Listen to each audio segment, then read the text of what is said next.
Hello, everyone. All right, today I'm going to walk through how to set up your LinkedIn profile, especially now in these economic times. Either you are one of thousands or tens of thousands of people who are looking for a new opportunity, or you are one of these individuals who still has a job, thankfully, and you're still trying to find a way to use LinkedIn the most effective way to stay engaged with your decision makers.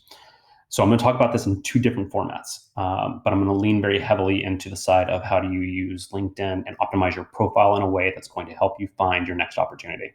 I'm going to use my profile as an example. Over time, I'll use other people's profiles. As you optimize your profile, feel free to send me a link to it, and I may highlight it in one of the future releases of this that I'm going to start putting together. All right, so first off, we're going to look at your profile header image. Your header image is somewhat important. It should be drawing in attention. It allows people to kind of get a flavor of your personality, whatever it may be. I use branded ones typically across my profile because when I'm working with companies, I like to promote the companies. Being the head of marketing, that's what you do. So just make sure you have a good header image in there. Next is your profile photo, which is also very important. Your profile photo needs to be of your face. This might not be the most excellent example of that because it's a caricature, but regardless, people see this, they recognize the face. You want to make sure that people buy from people and people want to recognize, the people around them. So you want to make sure that your profile photo is of your head and not of you at a huge distance. And it's not going to be you and a group of people, and somebody needs to decide which one is actually you. So just make sure that you have a very clean, professional looking headshot as your profile photo. The next most important thing is what is called your headline, which is this section down here.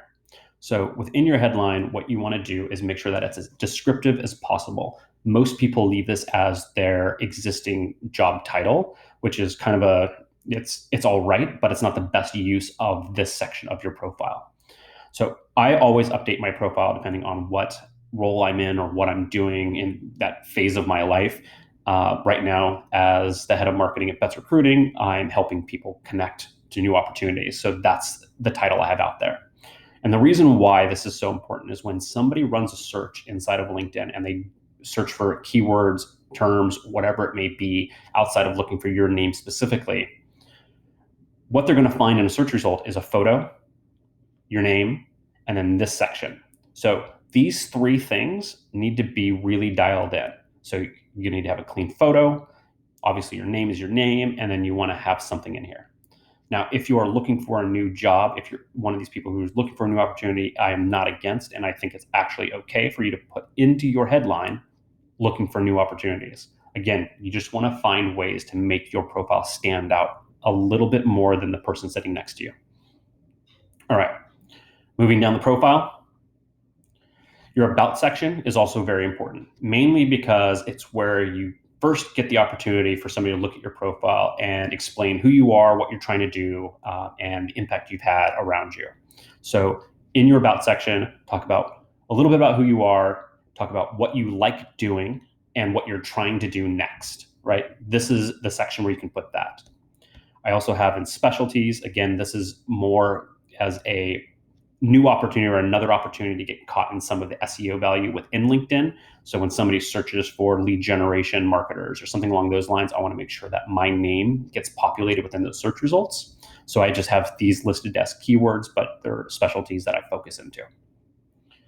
Then this morning I woke up and realized that LinkedIn has changed a little bit. So your LinkedIn profile may look a little bit different than mine, but the same components apply. We have featured content. So these are articles that I've written, and you can see them across here. What you're able to do is basically say which articles you want featured on your profile.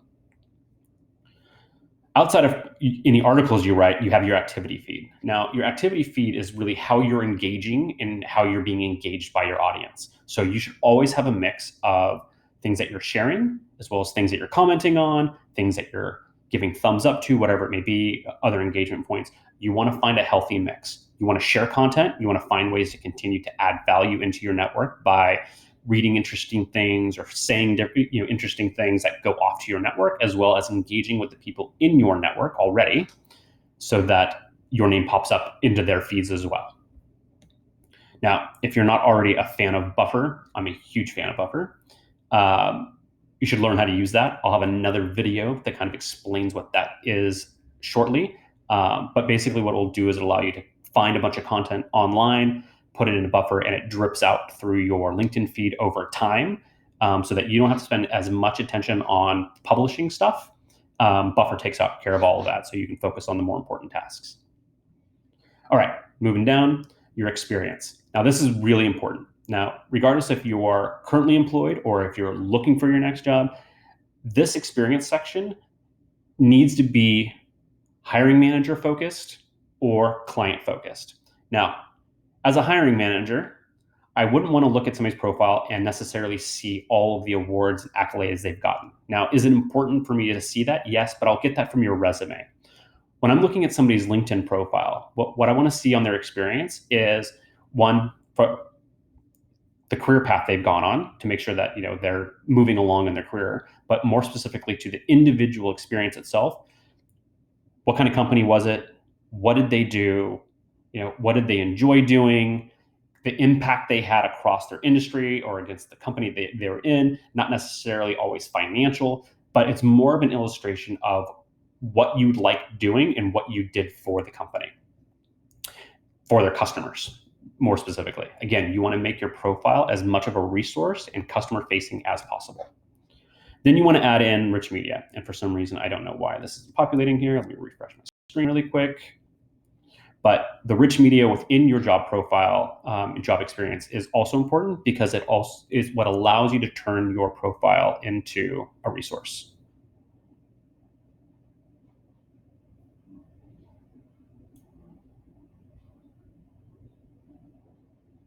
So refresh the page. I want to see if it actually populated, which it should. I hope it does. Sometimes LinkedIn has bugs like everything else. There we go.